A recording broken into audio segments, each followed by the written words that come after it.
गोपाल मंत्र राज, निकुंज का मंत्र। ग्रहण करो दो दिव्य मंत्र, अब फिर यज्ञ अनुष्ठान करो, अपने सहित सभी भक्तों का दुख हरो, कल्याण करो। ये जो निमार्ग संप्रदाय में दो मंत्र दिए जाते हैं, शरणागति मंत्र प्रथम और उसके बाद अधिकारी जनों को मंत्र राज का उपदेश किया जाता है, निकुंज मंत्र दिया जाता है, गोपाल मंत्र।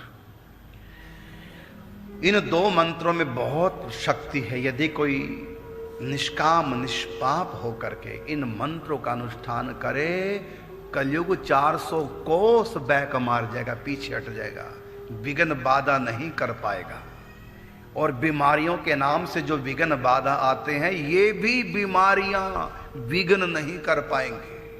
अर्थात बीमार तो रहोगे लेकिन आपकी भक्ति में कोई बाधा बीमारियां डाल नहीं पाएंगे। यहां तक कि इन मंत्रों की कृपा से इतना बड़ा काम हो जाएगा, आप भूल जाएंगे इन मंत्रों के अनुष्ठान से कि आप संसारी व्यक्ति हैं। ये दोनों मंत्र आपका संबंध भगवान से जोड़ देंगे। जुड़ तो उसी समय जाता है जब साधक दीक्षा लेता है, लेकिन ये अनुभूति उसको होती नहीं, ये होगी जब उस योग्य व्यक्ति हो जाता है। इसी प्रकार से संबंध तो गुरु उसी दिन जोड़ देते हैं, सगाई भगवान से उसी दिन कर देते हैं जिस दिन दीक्षा होती है। प्रथम जो मंत्र होता है उसी का नाम है शरणागत मंत्र, शरणागति मंत्र, मुकुंद शरणागति। उतने से संबंध भगवान से जुड़ जाता है, गुरु के द्वारा, परंपरा के द्वारा संबंध जुड़ जाता है। और इस संबंध को सूक्ष्म जगत, दिव्य जगत, कारण जगत, आध्यात्म जगत सब मानते हैं इस संबंध को। यम डरप्यो जब दास कहा है, लेकिन साधक को पता नहीं चलता कब तक, जब तक वो साधना करते करते आगे नहीं बढ़ेगा। और जब साधना करते करते आगे बढ़ेगा और जब उसको स्वरूप की प्राप्ति होगी, अपने स्वरूप की भी और प्रियतम के स्वरूप की भी, जब प्रिया प्रीतम के स्वरूप की जब प्राप्ति होगी, उस दिन उसको अनुभव होगा हम परस्पर हमारा रिश्ता क्या है, हम कौन है, हमारा कौन है। लेकिन गुरु बताएंगे जिस दिन तुमने दीक्षा ली, मिल तो प्रिया प्रीतम उसी दिन गए थे, लेकिन अब इस संसार से तुम्हारा संबंध जुड़ा हुआ दो दो जगह है। भगवान से हमने जोड़ दिया और संसार से पहले से जुड़ा जड़ा है अनादिकाल से। बस संसार से संबंध जुड़ा हुआ था, इसलिए इधर का जुड़े हुए का भान नहीं था। आज तुमको भान हो गया कि मेरे तो गिरधर गोपाल, दूसरों न कोई। तो दूसरों न कोई जब ये भाव आता है तो तुरंत मेरे तो गिरधर गोपाल, इस भाव की प्राप्ति हो जाती है। तो शरणागति मंत्र और निकुंज का मंत्र राज, ये दोनों मंत्र कान में पड़ते ही कारण जगत में खलबली मच जाती है।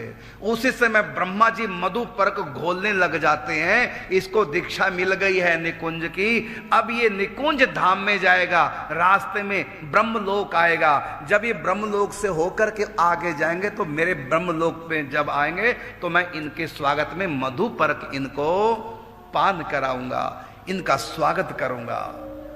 तो ब्रह्मा जी भी अलर्ट हो जाते हैं, कारण जगत में हलचल मच जाती है, ये तो हमसे भी आगे निकल गए, हाय हमारा जन्म कलयुग में क्यों नहीं हुआ। वो जनलोक, तपलोक, महरलोक के ऋषि मुनि उस समय विचार करते हैं, यदि हमारा जन्म कलयुग में हो जाता तो हमको भी ये निकुंज की दीक्षा प्राप्त हो जाती। लेकिन हम उनमें संतों में कोई प्रलय के बाद वैकुंठ जाएगा, कोई ऐश्वर्य धाम में, कोई निर्गुण निराकार में लीन हो जाएगा। लेकिन अब उनको पता चलता है ये तो सबसे आगे निकल गए, सबसे पर गोलोक है, ताते पर बनराज, ये वृंदावन में जाएंगे। तो ऋषि मुनि भी उसको, ये कारण जगत के ऋषि मुनि है, इसकी व्याख्या नहीं करेंगे, बहुत व्याख्या, कारण जगत सूक्ष्म जगत क्या है। तो उनके वो भी अलर्ट हो जाते हैं और वो उनके साधन में कोई विघ्न बाधा ना आए कि चलो हम सहयोग तो कर सकते हैं इनका। प्रिया प्रीतम की सेवा का उनको अधिकार नहीं है, लेकिन प्रिया प्रीतम के सेवक जो सदैव इस मृत्यु लोक में वास करते हैं, उनकी सेवा करके वो अवश्य संतुष्टि का अनुभव करते हैं। इसलिए कहा ना कि ऋषि मुनि ज्ञानी योगी का भी नहीं जहां प्रवेश अधिकार। इन दो मंत्रों में ऋषि मुनि ज्ञानी योगियों का भी अधिकार नहीं। जन लोक, तप लोक, महर लोक में जो करोड़ों सालों से बैठे हैं सिद्ध लोकों में, वो भी तरसते हैं हमारा जन्म कलयुग में हो, हम भी निम्बार्की बन जाएं, हम भी निकुंज में प्रवेश कर जाएं। ब्रह्मा जी जिनके राधा रानी के चरणों का स्पर्श करने के लिए बरसाने में पहाड़ बने हैं, पहाड़, ये जो पर्वत है बरसाने में, लाडली जी का महल जिसके ऊपर है, इस पहाड़ का नाम है ब्रह्माचल, माने ब्रह्मा जी हैं। तो ब्रह्मा जी के 4 मुख हैं, इसलिए इस पहाड़ के 4 शिखर हैं। एक का नाम है दानगढ़, एक का नाम है भानगढ़, एक का नाम है बिलासगढ़, एक का नाम है मानगढ़। ये 4 गढ़ ब्रह्मा के 4 मुख। तो यहां ब्रह्मा जी भी राधा रानी के चरणों का स्पर्श करने के लिए पहाड़ बने हैं। आप देखो, जब आप सीढ़ियां चढ़ करके सिंगापुर पर पहुंचेंगे बरसाने में, तो सबसे पहले आपको छोटा सा मंदिर मिलेगा। सीढ़ियां जहां नीचे वाली समाप्त होती हैं, वहां पर ब्रह्मा जी का छोटा सा मंदिर है, और वहीं पर नीचे एक छोटे से आले में राधा रानी के चरण अंकित हैं। जो श्री विग्रह मंदिर में लाडली जी महाराज का है, उन्हीं के चरण चिन्ह वहां है। तो ब्रह्मा जी जिनके चरणों के चिन्हों को प्राप्त करने के लिए पहाड़ बने हैं, क्योंकि सखी भाव बिना ये निकुंज रस प्राप्त नहीं होता। तो हमको श्री जी के चरणों के चिन्ह ही प्राप्त हो जाएं, उसके लिए भी ब्रज भूमि का एक अंग बने पर्वत के रूप में, तब श्री जी के चरणों की प्राप्ति हुई। ऐसे दुर्लभ चरण हैं श्री जी के, और जिनको ये दोनों मंत्र मिल चुके हैं। निम्बार्क संप्रदाय में जो मंत्र दिए जाते हैं, जिनको ये दोनों मंत्र मिल चुके हैं, उनका ऐसे अधिकार है श्री जी के चरणों के स्पर्श पर, जैसे पिता की संपत्ति पर बेटे का अधिकार होता है। इतना अधिकार। इसलिए आप सबको अभी नहीं पता कि ये 2 मंत्र मिले तो क्या मिल गया, खजाना मिल गया। ब्रह्मा के लिए भी ये 2 मंत्र सुदुर्लभ है, शरणागत मंत्र और मंत्र राज को दीक्षा केवल शरणागति मंत्र से हो जाती है। लेकिन जो आगे बढ़ना चाहते हैं निकुंज उपासना में, अधिकारी जानकर फिर संत कृपा करते हैं, प्रभु प्रेरित होकर के उनको निकुंज की मंत्र। और एक नियम है, इसलिए हम सबको ये मंत्र नहीं देते, शरणागति मंत्र दीक्षित कर देते हैं, लेकिन निकुंज उपासना सबको नहीं देते, क्योंकि नियम है ये निकुंज उपासना का। मंत्र जब हम जप करेंगे गोपाल मंत्र राज का, तो उस समय हमको चिंतन मंत्र पीठ का करना चाहिए। संसार का चिंतन करते हुए निकुंज का मंत्र नहीं करते। वृंदावन के सेंटर में बीच में मोहन महल है, कल्प वृक्ष के नीचे। इतना बड़ा कल्प वृक्ष है कि आधे किलोमीटर में छाया हुआ है। उसके नीचे मोहन महल है, उसी मोहन महल के आंगन में और कल्प वृक्ष की एक शाखा के नीचे मंत्र पीठ है।